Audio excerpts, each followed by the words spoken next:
Avant de devenir l'un des royaumes les plus puissants d'Afrique de l'Ouest, le Dahomey a connu des souverains visionnaires, des guerriers redoutables et des bâtisseurs de nations. Parmi eux, un roi est souvent oublié, mais son rôle fut essentiel. Le roi Akaba.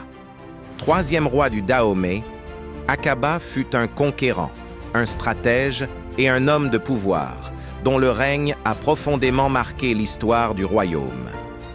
À la fin du XVIIe siècle, le royaume du Dahomey est encore jeune.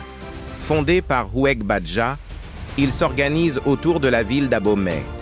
Mais le royaume fait face à de nombreux défis: rivalité entre peuples voisins, conflits territoriaux et instabilité régionale.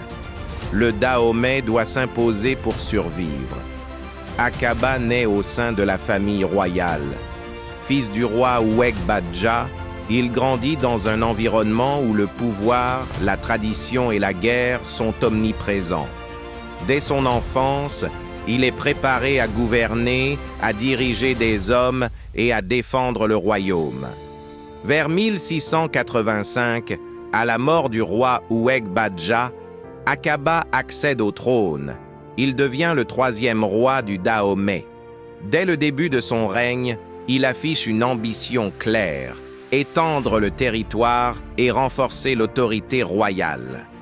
Akaba se distingue rapidement par son caractère guerrier. Il lance plusieurs campagnes militaires contre les royaumes et peuples voisins. Ces guerres ne sont pas seulement des démonstrations de force, elles visent à sécuriser les frontières et à affirmer la domination du Dahomey.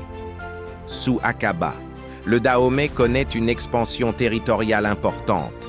Les victoires militaires permettent d'agrandir le royaume, d'augmenter sa population et de renforcer son influence politique dans la région. Le Dahomey devient progressivement une puissance redoutée. Akaba comprend que la force du royaume repose sur son armée. Il renforce l'organisation militaire, discipline les troupes et développe une culture guerrière qui deviendra une marque du Dahomey. Cette tradition militaire sera poursuivie par ses successeurs. Malgré son tempérament guerrier, Akaba reste profondément attaché aux traditions. Il gouverne avec l'appui des chefs, des anciens et des prêtres. Les rites, les cultes et les coutumes restent au cœur de la vie politique et sociale du royaume. Vers la fin de son règne, Akaba mène des expéditions de plus en plus lointaines, notamment vers la vallée de l'Ouémé. Ces campagnes sont risquées, mais nécessaires pour maintenir l'autorité du Dahomey face aux menaces extérieures. En 1708, lors d'une campagne militaire, le roi Akaba trouve la mort.